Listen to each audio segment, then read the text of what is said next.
అందరికీ నమస్కారం. ఆంధ్రప్రదేశ్లో గౌరవ ముఖ్యమంత్రి శ్రీ నారా చంద్రబాబు నాయుడు గారు, గౌరవ ఉప ముఖ్యమంత్రి శ్రీ కొణిదెల పవన్ కళ్యాణ్ గారు ఆధ్వర్యంలో మంచి సుపరిపాలన అనేది పాలిస్తున్నారు. బడుగు బలహీన వర్గాలకు అందరికీ కూడా అద్భుతంగా ఉంది పాలనని కొనియాడుతున్నటువంటి ఈ తరుణంలో ఏదైతే ఎలక్షన్ల ముందు పెన్షన్ని 3,000 ఉన్న పెన్షన్ ఒకేసారి 1,000 రూపాయలు పెంచుతామని చెప్పి కూటమి ప్రభుత్వంలో తరపున ఆ కూటమి ఎలక్షన్కి వెళ్ళే ముందు ఎప్పుడైతే చెప్పిందో వైసీపీ వాళ్ళందరూ కూడా ఆ రోజుని అపహాస్యం చేశారు. చాలా దీన్ని రకరకాలుగా కూడా వాళ్ళు మాట్లాడినటువంటి పరిస్థితి. అలాంటి పరిస్థితుల్లో గౌరవ ముఖ్యమంత్రి శ్రీ నారా చంద్రబాబు నాయుడు గారు ఆనాడు ఎలక్షన్ల ముందు 3 నెలల ముందు నుండి కూడా ఈ యొక్క పెంచినటువంటి 1,000 రూపాయల పెన్షన్ని, వికలాంగులకు 2,000 రూపాయల పెన్షన్ని, అలాగే ఈ యొక్క ఏదైతే మంచాన పడి ఉన్నారో వాళ్ళందరూ కూడా 15,000 రూపాయలు పెంచి ఈ 3 పెన్షన్లు 4,000, 6,000, 15,000 రూపాయల పెన్షన్లు ఇస్తామని చెప్పాము. అదేవిధంగా పెన్షన్లు ఖచ్చితంగా ఇచ్చి తీరాం. అలాగే వైసీపీ ప్రభుత్వ హయాంలో కానీ చూసినట్లయితే ఈ యొక్క విడో పెన్షన్లు ఇవ్వకుండా 1,00,000 పెన్షన్లు పెండింగ్ పెట్టేశారు. అలాంటి 1,00,000 పెన్షన్లు కూడా మన ఆగస్టు 1వ తేదీన గౌరవ ముఖ్యమంత్రి శ్రీ నారా చంద్రబాబు నాయుడు గారు, ఉప ముఖ్యమంత్రి వర్యులు శ్రీ కొణిదెల పవన్ కళ్యాణ్ గారు ఆ 1,00,000 పెన్షన్లను కూడా ఒకే రోజు డిస్ట్రిబ్యూషన్ చేసేలా కూడా చర్యలు తీసుకున్నారు.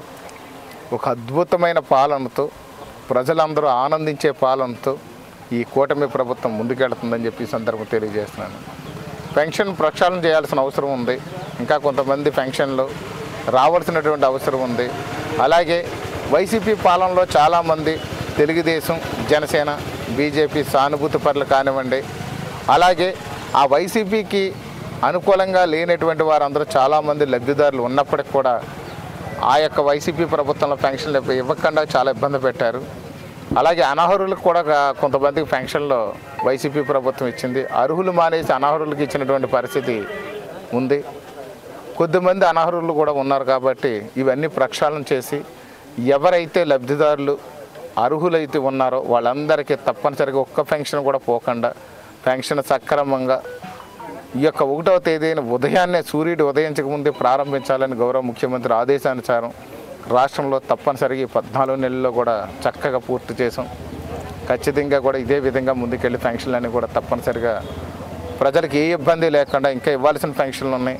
అలాగే కొంతమంది వికలాంగులు మంచాన పడిపోయి 15,000 రూపాయలుగా మార్చాల్సినటువంటి అవసరం ఉంది, బెడ్డెడ్ పెన్షన్లుగా.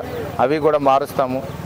అలాగే ఏదైతే ఉన్నారో ఒక్కొక్కరికి నార్మల్ పెన్షన్ తీసుకుంటున్నారు, వాళ్ళకు కూడా వికలాంగులు అయినటువంటి సందర్భంలో కూడా ఆ పెన్షన్లు కూడా మారాల్సిన అవసరం ఉంది. అవి కూడా త్వరలో మారుస్తాం. ఏదైతే అర్హులు ఉన్నారో వితంతు పెన్షన్ కానివ్వండి, వృద్ధాప్య పెన్షన్ కానివ్వండి, వికలాంగుల పెన్షన్ కానివ్వండి, బెడ్డెడ్ పెన్షన్ కానివ్వండి, అన్నీ ప్రక్షాళన చేసి అర్హులైన వారికి ఒక్కరికి కూడా మిగలకుండా పెన్షన్ తప్పనిసరిగా అందజేస్తామని ఈ సందర్భం తెలియజేస్తున్నాం. ఈ గ్రామీణ ప్రాంతాల్లో ఏ ఇబ్బందులు లేకుండా అన్నీ చక్కగా ఆదర్శ నియోజకవర్గంగా రాజానగరం నియోజకవర్గాన్ని నేను నిలబెడతానని, ప్రజలు నన్ను ఆశీర్వదించి అసెంబ్లీకి పంపించినందుకు వాడి రుణం తీర్చుకుంటానని సందర్భం తెలియజేస్తున్నాను.